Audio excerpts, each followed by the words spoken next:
ओम शांति।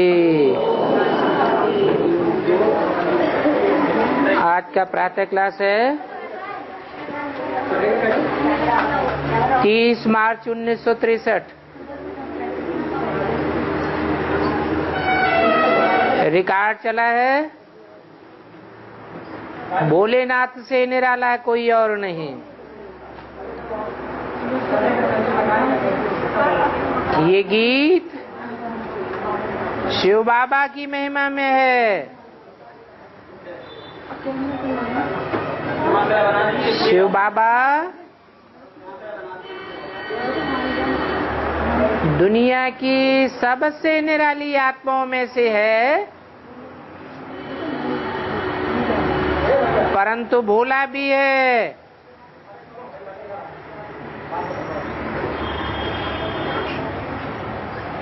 कहते हैं शिव शंकर भोला भाला, परंतु शिव तो भोला ही है, भाला नहीं है। शिव के साथ शंकर जुड़ा हुआ है। शिव पहले है, शंकर बाद में है।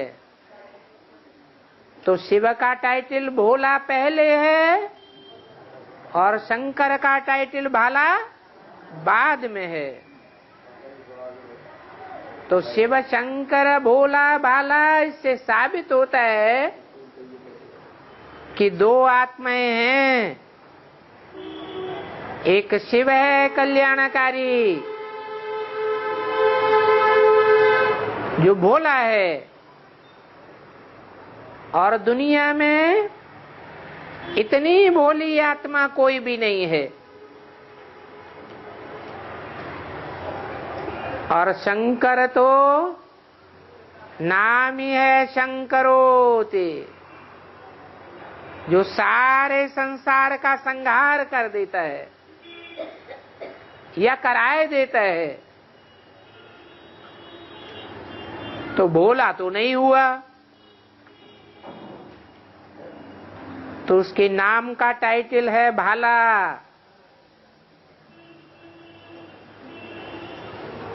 मुरली में बोला भी है,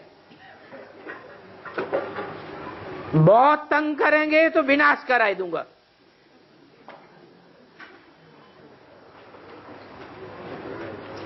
अब ये किसने बोला? शिव ने बोला, या शिव जिसमें प्रवेश करता है उस प्रजापिता ब्रह्मा ने इंटरफियर करके बोला। शिव तो कभी क्रोध में नहीं आते। तंग होते हैं क्या? 70-71 साल हो गए बच्चों को समझाते समझाते। बच्चे अपनी अड़ पर अड़े हुए हैं, सुधरते ही नहीं, अभी भी मनमानी चाल चलते हैं। तो अभी भी शिव बाबा प्यार का सागर है या डांट डपट भी करता है? अभी भी प्यार का सागर है।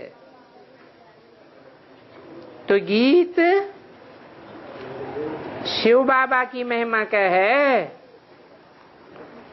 ये शंकर की महिमा नहीं है। क्या?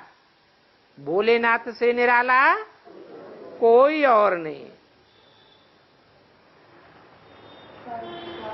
कल वाला गीत भी महिमा का था, और जो गीत बॉम्बे वालों ने बनाया है, कितना मीठा, कितना प्यारा शिव भोला भगवान।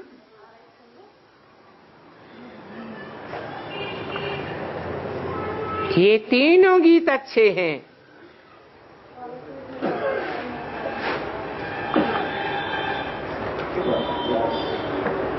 उनको ठीक बनवाए,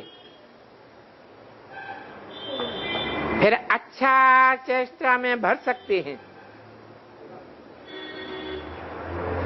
जो मनुष्य सुन करके समझे कि इन्हों को बरोबर शिव भोला भगवान मिला है,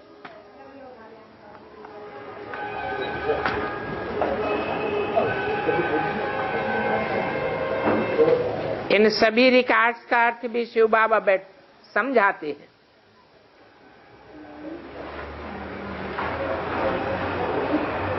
ये भी अभी रिकॉर्ड से निकले हैं।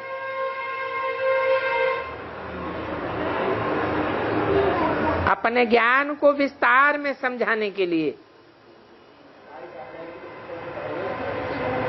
जैसे बाबा ने समझाया है कि हर एक आत्मा में रिकॉर्ड भरा हुआ है।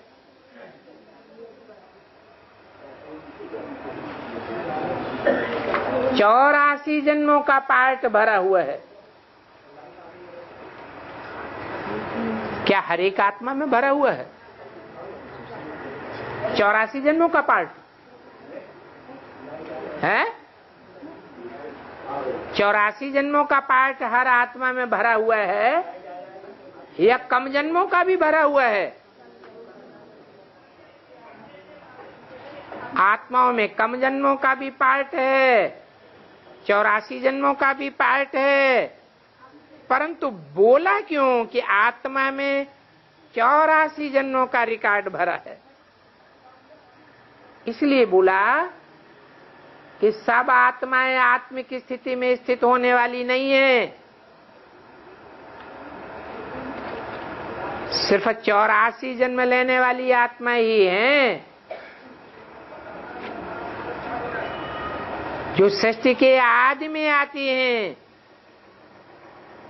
वो ही पूरी आत्मिक स्थिति धारण करती हैं।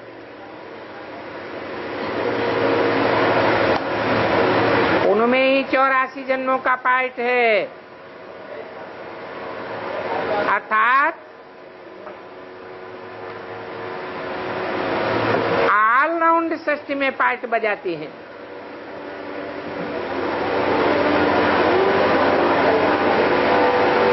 तो मिसाल देने के लिए ये रिकॉर्ड आदि चले हैं। इन मिसालों से ये साबित हो जाता है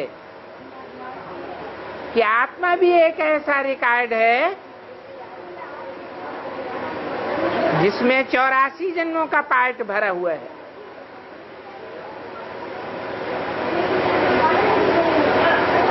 अभी बाबा बच्चों को बैठ आदि मध्य अंत का राज बताते हैं। सृष्टि के आदि में क्या होता है, मध्य में क्या होता है और अंत में क्या होता है।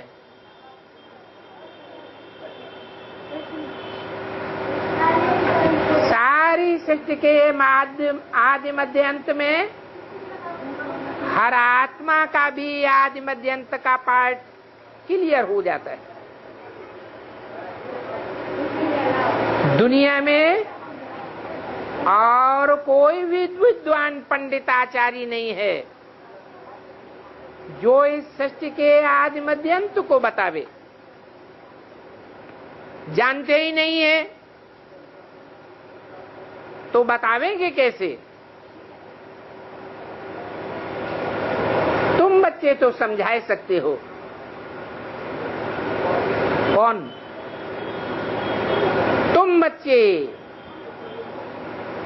ये ब्रह्मा नहीं समझा सकता है। ये ब्रह्मा के जो फॉलो करने वाले हैं वो भी नहीं समझा सकते हैं। वो दुनिया वालों की तो बात ही छोड़ दो, लेकिन तुम बच्चे जो सन्मुख बैठते हो, बाप के सन्मुख बैठ करके सुनते हो, वो ही सृष्टि के आदि मध्य अंत का राज समझा सकते हो, बता सकते हो कि सृष्टि की आदि कैसे होती है। फिर कैसे मध्य में बाबा की प्रवेशता हुई?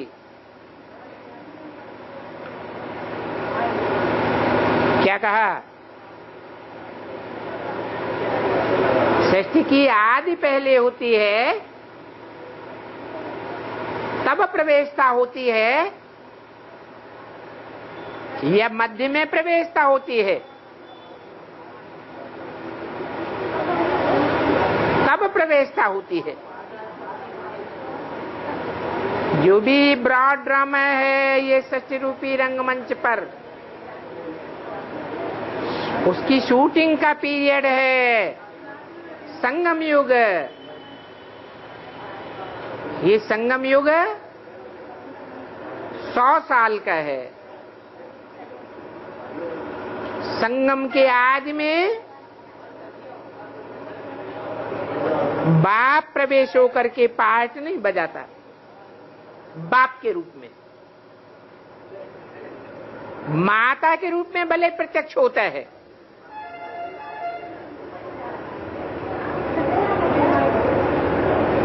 तो सृष्टि की आदि कैसे होती है बताते हैं। जैसे बच्चा जन्म लेता है, पहले मां के गर्भ में प्रवेश करता है, तो उसे दुनिया का पता चलता है क्या? नहीं। फिर जब जन्म लेता है तो इस दुनिया की शुरुआत होती है। ऐसे ही मैं सृष्टि के आदि मध्य अंत का राज बताने वाला बाप आदि में प्रत्यक्ष नहीं होता हूं। सन 36 में कब प्रत्यक्ष होता हूं? मध्य में 76 में बाप की प्रत्यक्षता मनाई गई। जैसे उस ड्रामा के बीच में रिसेस मिलती है, वैसे इसमें रिसेस नहीं होती है, परंतु माया की प्रवेशता जरूर होती है।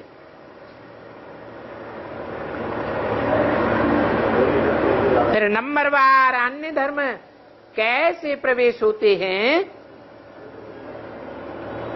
इन बातों को तो दुनिया में कोई भी नहीं जानते।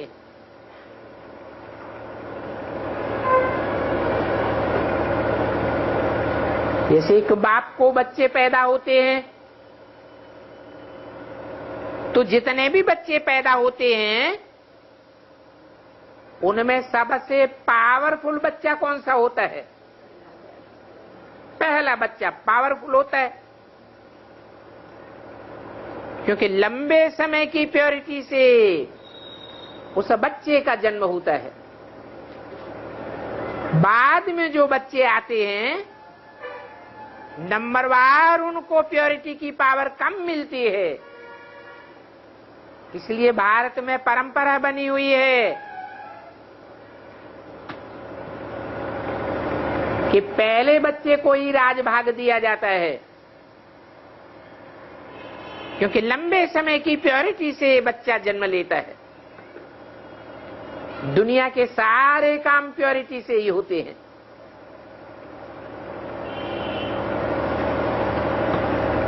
तो इन बातों की गहराई को दुनिया तो नहीं जानती है। ये बाबा तो फिर भी बुजुर्ग है।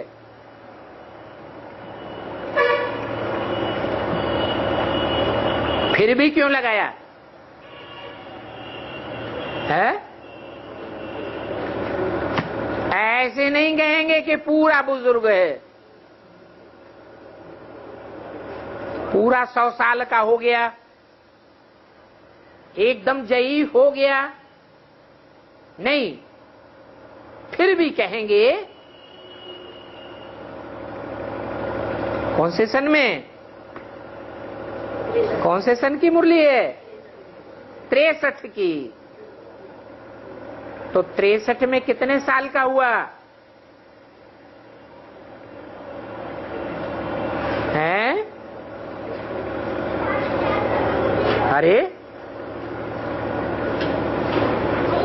63 में ब्रह्मा बाबा की आयु कितनी हुई? 87 में 100 साल।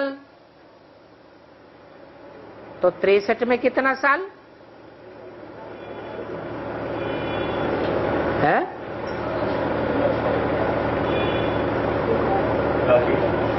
है 83 साल की हुई, नहीं 76 साल।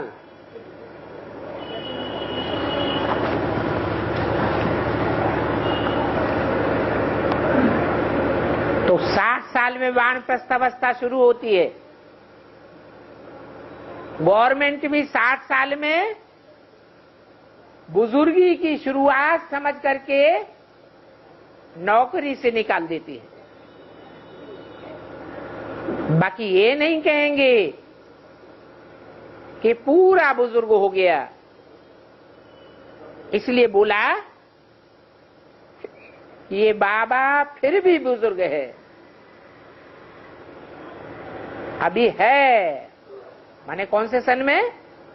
63 में।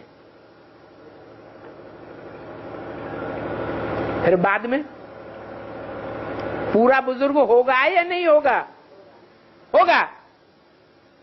मुरली में तो बाबा ने बोला शिव बाबा कभी बूढ़ा नहीं होता है। तो एकदम जयीफ कैसे हो जाएगा? बाप ने समझाया है कि मैंने इस बूढ़े तन में बहुत जन्मों के अंत में वानप्रस्थ अवस्था में प्रवेश किया है।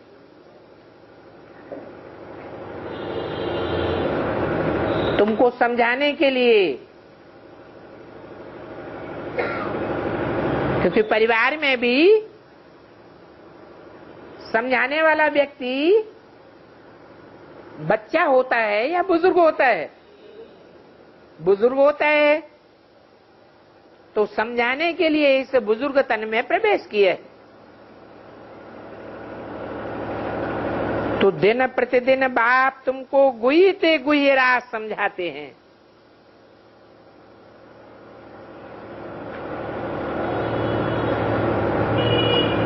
और ज्यादा गुह्यते गुह्य राज तब समझाते हैं जब तुम समझने लायक बनते हो। पहले पहले बच्चा जन्म लेता है मां से, तो समझने लायक कहेंगे या बेसमझ कहेंगे? पहले तो बेसमझ होता है। तो मां से जब तक पालना मिलती है तब तक कहेंगे बच्चा बेसमझ है।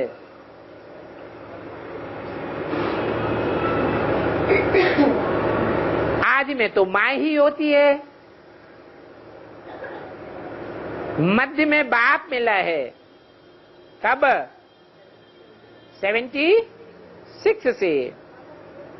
तो समझने लायक जब बन जाते हो तो गीता में भी लिखा हुआ है गुह्यात् गुह्यतरम ज्ञानम, गुह्य से भी गुह्य राज समझाता हूं।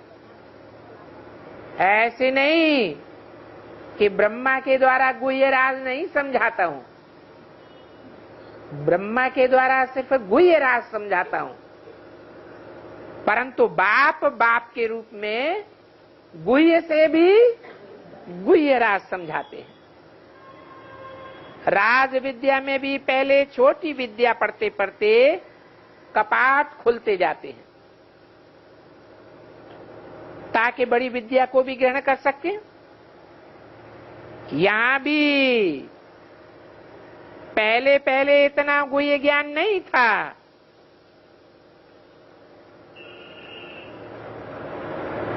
था क्या? यज्ञ के आदि में सन 63 के मुकाबले गुह्य ज्ञान था क्या? कहेंगे गुह्य ज्ञान भी नहीं था। गुह्य थे, गुह्य की तो बात ही दूर। इसलिए राम वाली आत्मा भी फेल हो गई, क्योंकि पूरा ज्ञान नहीं था।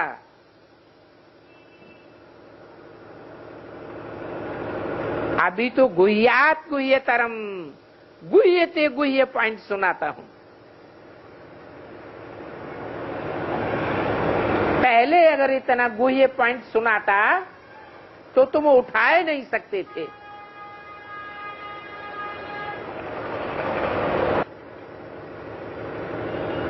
ये पॉइंट पहले उठाते कि परमात्मा सर्वव्यापी नहीं है, आत्मा परमात्मा नहीं है, या गीता का भगवान कृष्ण नहीं है। पहले तो सारी दुनिया इन्हीं बातों में फंसी हुई थी। अभी तुमको समझाया है तो तुम्हारी बुद्धि में बैठ गया है कि परमात्मा सर्वव्यापी नहीं है। कब की बात है? 63 की बात बताई कि बाप ने समझाया परमात्मा सर्वव्यापी नहीं है, तो तुमने समझा हाँ सर्वव्यापी तो नहीं है। फिर इसके आगे का गुह्य पॉइंट समझा क्या? 63 में इसके आगे का गुह्य पॉइंट क्या है? सर्वव्यापी नहीं है तो एक व्यापी कहां है? ये गुह्य ते गुह्य पॉइंट 63 में नहीं समझाया। अब तुम समझदार बने हो तो जो जो बेसिक नॉलेज लेकर के समझदार बनते जाते हैं, आत्मा रूपी सुई की जिनकी कट उतरती जाती है, उनको फिर ये गुह्य ते गुह्य पॉइंट भी समझाते हैं कि परमात्मा सर्वव्यापी नहीं है तो एक व्यापी कहां है? कहां पार्ट बजाए रहा है? आत्मा सो परमात्मा नहीं है।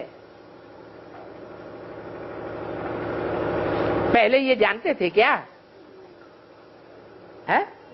नहीं जानते थे। फिर 63 में जब ये मुरली चल रही है तो उस समय बच्चों ने जाना कि नहीं जाना है? ब्रह्मा माता के द्वारा शिव बाबा ने बताया, क्या बताया? आत्मा परमात्मा नहीं है। ये बात जानी कि नहीं जानी? जान ली, जान तो ली, लेकिन इसके अंदर गुह्य मर्म क्या है वो नहीं जाना। इसके अंदर भी गुह्यात गुह्य तरम पॉइंट है। क्या पॉइंट है? अरे है आत्मा परमात्मा नहीं है वो तो जान लिया। नहीं, वो तो पहला पॉइंट हुआ। परमात्मा सर्वव्यापी नहीं है तो कहां है? एक व्यापी कहां है? वो पहला पॉइंट। ये दूसरा पॉइंट, आत्मा परमात्मा नहीं है, ये बेसिक नॉलेज में बताया गया। कोई भी बेसिक में जो चलते हैं बीकेएस, वो भी जानते हैं क्या? आत्मा परमात्मा नहीं है, परंतु फिर बाप के रूप में बाप जब प्रत्यक्ष होता है तो और गुही गहराई में जाकर के इस पॉइंट को बताते हैं कि आत्मा परमात्मा नहीं है, परंतु भक्ति मार्ग में ये गायन कैसे हो गया कि आत्मा परमात्मा नहीं है? ऐसे हो गया कि हर आत्मा परमात्मा नहीं है, परंतु आत्मा परमात्मा है जरूर, सब नहीं है। परंतु एक आत्मा के लिए ये कहा जा सकता है कि वो आत्मा शिव बाप समान बन करके परमात्मा का पाठ धारण कर लेती है। इसलिए एक ही आत्मा है जिसका नाम शिव के साथ जोड़ा जाता है। और दुनिया में 500-700 करोड़ या 33 करोड़ जो भी देव आत्माएं हैं, उनमें से किसी का नाम शिव के साथ नहीं जोड़ा जाता। और शिव बाप भी कहते हैं, मैं आता हूं किस लिए? तुम बच्चों को आप समान बनाने के लिए। तो टीचर टीच करता है, तो पढ़ाई पढ़ने वाले बच्चों में कोई तो पूरी पूरी पढ़ाई पढ़ेगा कि कोई नहीं पढ़ेगा। अगर एक बच्चा भी पूरी पढ़ाई को धारण करता है तो कहेंगे टीचर समान, बाप समान पढ़ाई को धारण करके बाप समान बन गया। इसलिए भक्ति मार्ग में शिव शंकर को मिला करके एक समझ लिया है। नहीं तो शिव की आत्मा अलग है और शंकर की आत्मा अलग है।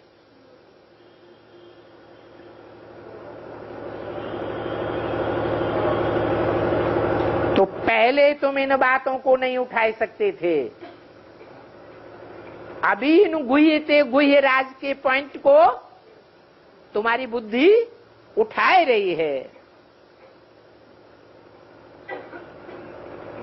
गीता का भगवान कृष्ण नहीं है।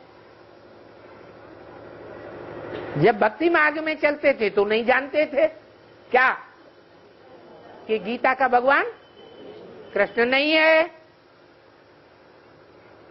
परंतु सन 63 तक जब ये वाणी चलाई जा रही है तो बच्चों ने जाना या नहीं जाना है? जाना। क्या जाना? कि गीता का भगवान कृष्ण बच्चा नहीं हो सकता। गीता में तो सहज राजयोग सिखाया गया है। ये राज की बातें बच्चा क्या जाने, ये तो बुद्धि में बैठ गया कि गीता का भगवान कृष्ण बच्चा नहीं हो सकता। लेकिन गीता का भगवान कृष्ण बच्चा नहीं हो सकता, शिव शंकर भोलेनाथ है गीता का भगवान। तो गीता का भगवान गीता सुनाता है या नहीं सुनाता है? सुनाता है। तो साकार तन से सुनाता है या बिंदी बन के सुनाता है या सूक्ष्म वतन में बैठ के सुनाता है?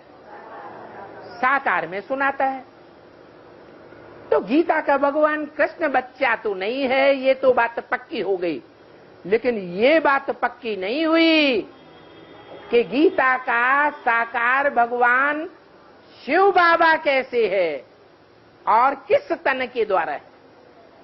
अगर कहें दादा लेखराज ब्रह्मा के द्वारा गीता का साकार भगवान है, गीता ज्ञान जो गुह्यतरम पॉइंट हैं वो दादा लेखराज ब्रह्मा के द्वारा क्लियर हुए, तो बात सही है या गलत है? क्यों गलत है? सही है। देखा,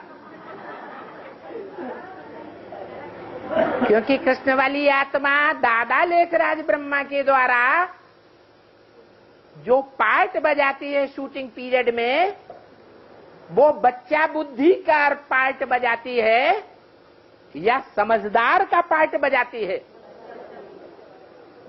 अगर समझदार का पार्ट बजाया होता तो ब्रह्मा की आत्मा, दादा लेखराज की आत्मा बाप को पहचानती या नहीं पहचानती? लेकिन यज्ञ के आदि से ही बाप को नहीं पहचाना। पहचाना या नहीं पहचाना? नहीं पहचाना। बल मुरली में आता रहा मुरली ब्रह्मा के मुख से ये बात बोलती रही। ऐसे ऐसे बच्चे थे जो मम्मा बाबा को भी डायरेक्शन देते थे, ड्रिल कराते थे, टीचर बन करके बैठते थे। हम समझते ये तो बहुत अच्छा नंबर माला में आवेंगे, तो भी बुद्धि में नहीं बैठा। क्या बैठा? उनकी बुद्धि में यही बैठ के रह गया कि गीता का भगवान कृष्ण अर्थात ब्रह्मा की सोल ही है। जो दादा लेखराज ब्रह्मा के रूप में साकार पाठ चला, वो इस साकार में गीता का भगवान गीता ज्ञान देने वाला है। परंतु बाप ने ये राज क्लियर कर दिया कि गीता ज्ञान तो है जो ब्रह्मा मुख से सुनाया, परंतु सुनने सुनाने को ज्ञान नहीं कहा जाता।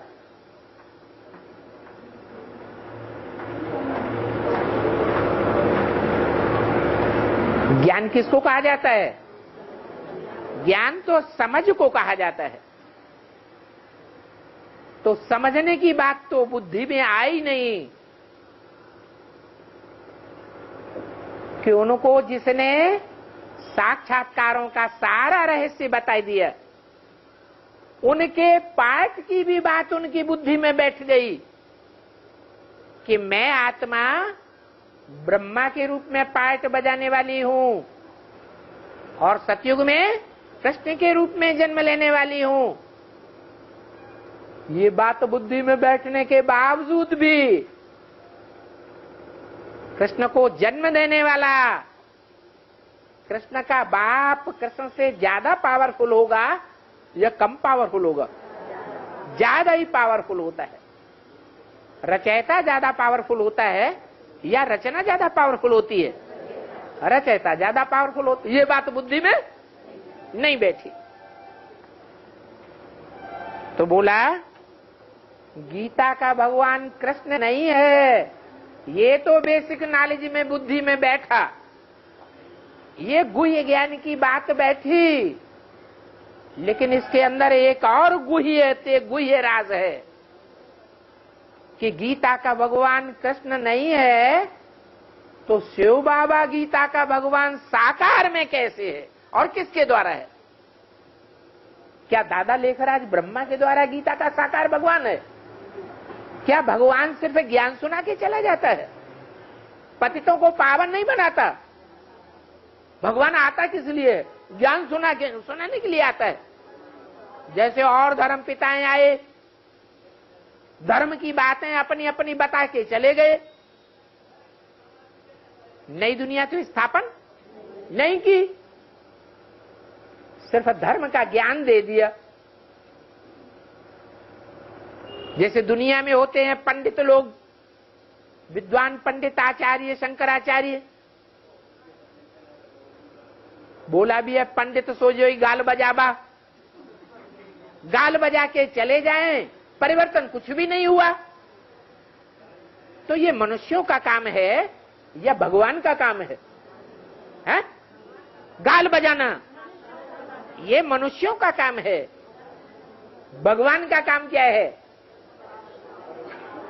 भगवान सुनाता भी है, समझाता भी है टीचर के रूप में, और फिर करके भी दिखाता है। नई दुनिया की स्थापना करके जाता है। उसको कहते हैं गीता का भगवान। अगर बोलता बहुत है और करता कुछ भी नहीं, करके कुछ भी नहीं दिखाता, तो फिर उसे भगवान कौन मानेगा? मानेगा क्या? अरे दुनिया में भी त्रिमूर्ति शिव तो कहते हैं, परंतु शिव की 3 मूर्तियों में से ब्रह्मा की मूर्ति की पूजा करते हैं? क्यों नहीं करते? क्योंकि ब्रह्मा की मूर्ति के द्वारा भगवान गीता का भगवान साबित नहीं होता। ब्रह्मा भगवान साबित हो ही नहीं सकता, क्योंकि ब्रह्मा तो दाढ़ी मूंछ वाला दिखाते हैं, और दाढ़ी मूंछ वाला मनुष्य होता है या भगवान होता है? कौन होता है? मनुष्य होता है। तो ब्रह्मा तो मनुष्य, देवता भी नहीं, और भगवान देवताओं से भी ऊंचा होता है।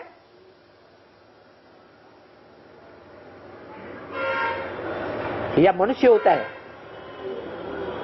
अरे मनुष्य तो थर्ड कैटेगरी के, मनुष्यों से भी ऊंचा देव पद, देवता, और देवताओं से भी ऊंचा भगवान होता है। क्योंकि भगवान नर को नारायण बनाने वाला है। तो जो बनाने वाला है वो ऊंचा हुआ या बनने वाला ऊंचा हुआ? बनाने वाला ऊंचा हुआ। इसलिए बताया कि गीता का भगवान कृष्ण नहीं है, इसमें भी एक गुह्य राज है। क्या गुह्य राज? अरे बताते बताते भूल गए कि गीता का भगवान कृष्ण तो नहीं है, लेकिन शिव बाबा है। शंकर के द्वारा जो काम दुनिया में कोई नहीं कर सका, वो काम शंकर के द्वारा संपन्न होता है। दुनिया के बड़े बड़े धर्म पिताएं आए, बड़े बड़े धर्म स्थापन किए। एक ही क्राइस्ट आता है 200 करोड़ से भी ज्यादा क्रिश्चियन से बनाई देता है। कितना बड़ा धर्म पिता। दुनिया की आबादी ही 500 करोड़, और 500 करोड़ में से 200 करोड़ तो क्रिश्चियंस ही बन जाते हैं। इतने बड़े बड़े धर्म पिताएं आए, वो भी धर्म स्थापन करके चले गए। एक ने भी राजधानी स्थापन नहीं की, राजाई स्थापन नहीं की। धर्म की स्थापना करके गए, धर्म की धारणाएं बता दी। क्योंकि नई राजधानी स्थापन करने के लिए तो पुराने पुराने राजाओं से टक्कर लेनी पड़ेगी। पुराने पुराने जो धर्म गुरु हैं, धर्म के नेताएं हैं, उनसे टक्कर लेनी पड़ेगी। ये टक्कर लेने का साहस कोई भी धर्म पिता में नहीं था। ये तो एक ही परमात्मा का काम है। नई दुनिया की राजधानी स्थापन करना और पुरानी राजधानियों का विनाश करना, नए धर्म की स्थापना करना और पुराने धर्मों का विनाश करना। और ये कार्य बिंदी का है, क्योंकि बिंदी का नाम शिव है। या कोई के द्वारा करता है? ब्रह्मा के द्वारा करता है। ब्रह्मा के द्वारा सिर्फ ब्राह्मण धर्म स्थापन करता है, और ब्राह्मणों की तो राजाई नहीं होती। ब्राह्मणों का धर्म राजाई करना है, या ब्राह्मणों का धर्म सेवा करना है? ब्राह्मणों का धर्म क्या है? ब्राह्मणों का धर्म सेवा करना है। सेवा ही ब्राह्मणों का धर्म है। ज्ञान सुने, ज्ञान सुनाए, यही उनका धर्म है। कोई के ऊपर आर्डर चलाना, कोई के ऊपर राजाई करना, उनको ब्राह्मण कहा ही नहीं जाता वास्तव में। तो शिव बाबा सिर्फ ब्राह्मण धर्म स्थापन नहीं करते, खास कौन सा धर्म स्थापन करने आते हैं? देवी देवता सनातन धर्म स्थापन करने आते हैं। मनुष्य को देवी देवता बनाते हैं, और देवी देवता बनते बनते जो फेल हो जाते हैं, देवी देवता बनने से पहले ही शरीर छोड़ दिया, फिर दोबारा शरीर मिलता भी नहीं इस दुनिया में पुरुषार्थ करने के लिए, तो वो चंद्रमा की औलाद कहे जाते हैं। वो सूर्यवंशी नहीं कहे जाएंगे। इसकी औलाद ज्ञान चंद्रमा ब्रह्मा की औलाद चंद्रवंशी कहे जाते हैं। तो बोला कि गीता का भगवान कृष्ण तो नहीं है, लेकिन शिव बाबा साकार में है, और वो कृष्ण उर्फ ब्रह्मा के द्वारा गीता का भगवान नहीं है। किसके द्वारा है? गीता का भगवान शिव शंकर भोलेनाथ के द्वारा है, जो समझते हैं कि ब्रह्मा के द्वारा शिव बाबा ज्ञान सुना के चला गया, हमको प्यार की पालना दे के चला गया, हमने ब्रह्मा की गोद में खेल लिया, अब हम ही सर्वे सर्वा हो गए, अब हम इस दुनिया का विनाश करेंगे, हम नई दुनिया की राजधानी स्थापन करेंगे। तो ये काम भगवान का है या मनुष्यात्माओं का है? अगर भगवान का काम करने की हुज्जत करते हैं, अहंकार करते हैं, तो शिवो हम हुए या नहीं? ऐसे हिरण्यकश्यपों का विनाश करने के लिए भगवान आता है।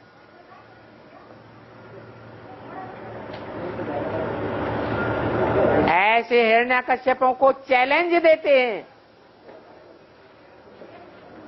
कि ज्ञान की बातों का क्लैरिफिकेशन दो।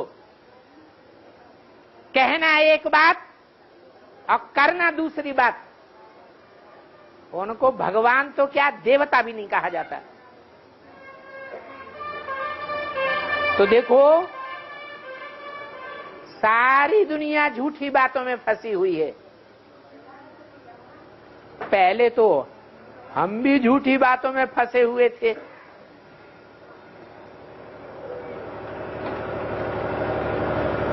ज्ञान सुनने में, समझने में टाइम तो लगता है, फट से तो नहीं छूट जाते। जितना जितना तुमको समझाते आए, उतना उतना तेरी बुद्धि का ताला खुलता गया। ये नहीं कहा तुम सबकी बुद्धि का ताला खुलता गया। क्या कहा? तेरी माना क्या? तेरी एक के लिए कहा जाता है तेरा, या अनेकों के लिए कहा जाता है? तुम्हारा फिर भी दो के लिए चलेगा, लेकिन तेरा शब्द जहां आता है वहां एक के लिए आता है। तो बाबा ने किसको इमर्ज करके 63 में बोला? राम वाली आत्मा को इमर्ज करके बोला कि तेरी बुद्धि में ताला खुलने के कारण सारी बातें बैठती जाती हैं। तो नंबर बार बैठती हैं, एक की बुद्धि में बैठेंगी, फिर दूसरे, तीसरे, चौथे के नंबर में जो आने वाले होंगे उनकी बुद्धि में भी बैठेंगी।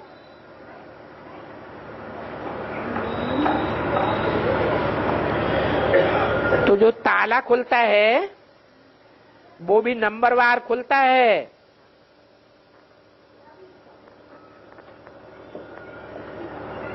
तो अब तुम इन गीतों का अर्थ भी समझते हो। पहले तो सिर्फ भक्ति मार्ग में गाए जाते थे ये गीत, इनके अर्थ कोई नहीं समझता था। ये सब गीत उन नाटक वालों के बनाए हुए हैं जो फिल्म बनाते हैं। वो तो आर्टिफिशियल हैं, इसलिए उनके गहरे अर्थ को वो नहीं समझते, सिर्फ गीत गाते हैं। अभी तो तुम रियल अर्थ समझते हो। इन गीतों का असली अर्थ क्या है? तो बाबा भी इन गीतों से काम लेते हैं। इन गीतों में भी जो पुरानी पुरानी फिल्मों के गीत हैं, इनमें अपना ज्ञान लागू होता है। एक तरफ कहते हैं कि फिल्म देखने से और उपन्यास पढ़ने से आत्मा सबसे जास्ती तमो प्रधान बनती है, और दूसरी तरफ ये क्या कह दिया है कि बाबा फिल्मी गीतों के अर्थ बैठ समझाते हैं। ये तो बताया, लेकिन ये फिल्मी गीत जब फिल्में बनना शुरू हुई थी भारतवर्ष में, उस समय के गीत हैं या अभी तमो प्रधान दुनिया के गीत हैं जिनका अर्थ बाबा बैठ समझाते? कब के गीत हैं? हाँ, आदि समय के गीत हैं, जब फिल्म बनना शुरू हुई थी। दुनिया की हर चीज, चाहे फिल्म ही क्यों न हो, पहले सतो प्रधान होती है या पहले ही तमो प्रधान हो जाती है? पहले सतो प्रधान होती है। तो ये जो पुराने पुराने गीत हैं, ओल्ड इज गोल्ड हैं। ऐसे ये उपन्यास भी, ये जो उपन्यास है ना, जैसे हिंदी के उपन्यास हैं, बहुत लोगों ने पढ़े होंगे, लेकिन जो आज उपन्यास निकल रहे हैं वो बुद्धि को एकदम भ्रष्ट करने वाले हैं। पहला पहला जो हिंदी का उपन्यास निकला था वो किसी को मालूम है? कोई को नहीं मालूम है? कालिदास उपन्यास नहीं है, काव्य है, उपन्यास तो नहीं है।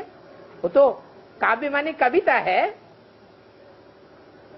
पहला पहला उपन्यास है चंद्रकांता संतति। अभी तमो प्रधान दुनिया में वो टीवी पर भी दिखाया गया था, लेकिन कहानी तो वो पुरानी ही है। जो पहले पहले हिंदी के उपन्यासकार देवकी नंदन खत्री के द्वारा बनाई गई थी, तो उसमें भी सच्चाई होगी या नहीं होगी? है? उसमें भी सच्चाई है। तो बाप रियल अर्थ बैठ समझाते हैं। इन गीतों में भी अपना ज्ञान लागू रहता है। जैसे गीत है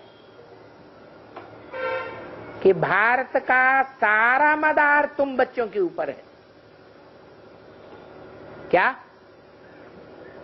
भारत का पतन होता है तो उसका मदार भी तुम बच्चों के ऊपर है, और भारत का उत्थान होता है तो भी उसका सारा मदार तुम बच्चों के ऊपर है।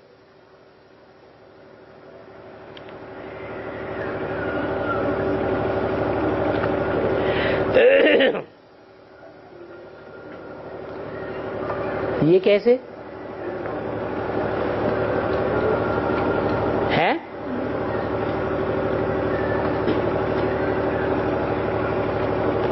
तुम इनके भी मालिक बनते हो। किनके? है? अरे परिवार का नाम या बाप का नाम कौन बाला करता है? है? बच्चे ही बाला करते हैं। माँ बाप का नाम बच्चे बाला करते हैं। तो माता के रूप में पार्ट बजाने वाली आत्मा कृष्ण, और बाप के रूप में पार्ट बजाने वाली आत्मा राम। इन दोनों के मालिक तुम बनते हो। तो वो इसका अर्थ अपनी तरफ लगाते हैं। भारत माता भी है। क्या कहते हैं? भारत माता की जय। ये नहीं कहते भारत पिता की जय। है? ये क्या बात हो गई? माता विधवा होती है क्या? विधवा माताओं की भारत में जय जयकार होती है क्या? नहीं होती। फिर ये भारत माता की जय और पिता की जय क्यों नहीं बोलते है? जरूर जो पिता है वो माता को जब तक गुरु न बनाए, पवित्रता पर विजय पाने के लिए, या कहो अपवित्रता पर विजय पाने के लिए भी जब तक माता को गुरु न बनाए तब तक संपन्न नहीं बन सकता। तो किसको आगे रखना पड़े? माता को आगे रखना पड़े। तो तुम बच्चे समझते हो कि हम इनके भी मालिक बने हैं। हम इस भारत माता को संसार में सबसे ऊंचा बनाएंगे। और माता के पीछे पिता है या नहीं है? पिता भी है जरूर, क्योंकि माता कोई विधवा तो नहीं है। यहां हम पांडव कहते हैं कि हम भारत को स्वर्ग बनाएंगे, तो हम किसके बच्चे हैं? हम पंडा बाप के बच्चे हैं। पंडा उसे कहा जाता है जो नदी के उस पार ले जाता है। तीर्थ यात्रा कराता है। तीर माने किनारा। एक ठिकाने बुद्धि लगा दे। दुनिया वालों ने तो सर्वव्यापी कहकर के बुद्धि एक ठिकाने लगाई या भटकाई दी? बुद्धि को भटकाई दिया। शिव बाप आते हैं, भटकी हुई बुद्धि वालों को एक ठिकाने लगाने के लिए, एक किनारे पर ले जाने के लिए, एक तीर पर लगाने के लिए तीर्थ का इशारा देते हैं। तीर प्लस थ। तीर माने किनारा, थ माने स्थान। एक ठिकाना देते हैं। तो बुद्धि का ठिकाना तुमको सर्वव्यापी के ज्ञान से मिलता है या एक व्यापी के ज्ञान से मिलता है? जब एक व्यापी का ज्ञान तुमको होता है कि वो एक ही परमपिता परमात्मा कौन है, जो आत्मा की स्टेज से भी ऊंचा उठ करके परमात्मा का टाइटल धारण कर लेता है, तब तुम्हारी बुद्धि एक किनारे लग जाती है, भटकती नहीं है। तो देखो,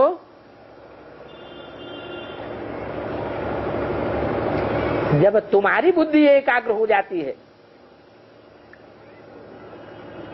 तब भारत का उत्थान होता है। तुम बच्चे ही माता पिता के रूप में जो भारत है उसका उत्थान करने के निमित्त बनते हो। इसलिए तुम भारत के भी मालिक हो।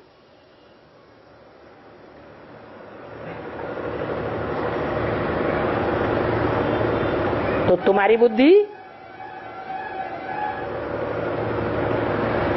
उस तीर्थ की यात्रा कराने वाले पंडे की तरफ लगाते हैं। पंडयति, जो बुद्धि को ठिकाने पर लगाता है, बुद्धि को रास्ता दिखाता है, उसे पंडा कहा जाता है।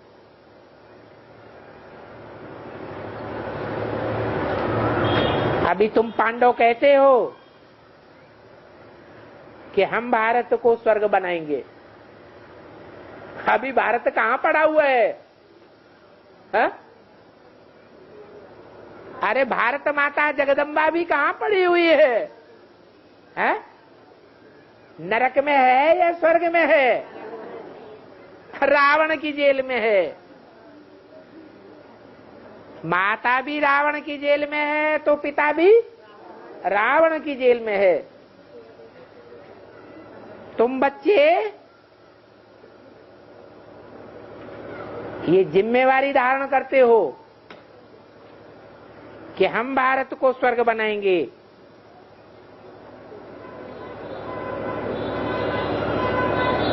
वो दुनिया वाले तो या वो तथाकथित ब्राह्मण तो सृष्टि के आदि मध्य अंत को जानते ही नहीं हैं। न ये जानते हैं कि कलयुग के बाद सत्य युग आना है। कलह क्लेश की दुनिया की अति होगी और अति के बाद अंत आएगा। तो हमने तो बरोबर साक्षात्कार कर लिया कि इस दुनिया का विनाश बिल्कुल होना है। होना है या नहीं होना है? और विनाश सामने खड़ा हुआ है, ये बहुत दूर है, हैं? अभी प्रॉपर्टी बढ़ाते रहो, बैंक बैलेंस इकट्ठा करते रहो। जिसकी बुद्धि में बैठ जाएगा कि अब दुनिया का विनाश होने वाला है, विनाश सामने खड़ा है, तो बैंक बैलेंस बढ़ाने में लगा रहेगा या आत्मा का कल्याण करने में लग जाएगा? आत्मा का कल्याण करने में लग जाएगा। कंक्रीट के अंडरग्राउंड मकान बनावेगा क्या? मकान बनाने में बुद्धि खपावेगा क्या? खपावेगा। लेकिन तथाकथित गुरु लोग क्या कर रहे हैं? बड़े बड़े अंडरग्राउंड कंक्रीट के मकान बनाते चले जा रहे। किस लिए? कि जो काला धन कमाते हैं चोरी से,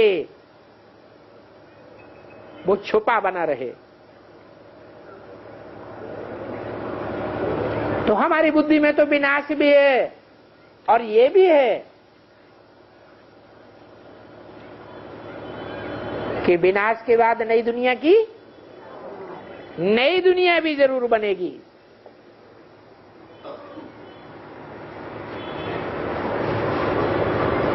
स्थापना का साक्षात्कार है तो विनाश भी जरूर है। तुम बच्चों को तो हेवन का साक्षात्कार कराते हैं। कहे का है विन, विजय, विन माने विजय। विजय तुम्हारा जन्म सिद्ध अधिकार है। तो तुम्हारी बुद्धि में बैठता है कि हम विजयी बनेंगे और स्वर्ग भोगेंगे, और जो हार जाएंगे वो नरक में जाएंगे।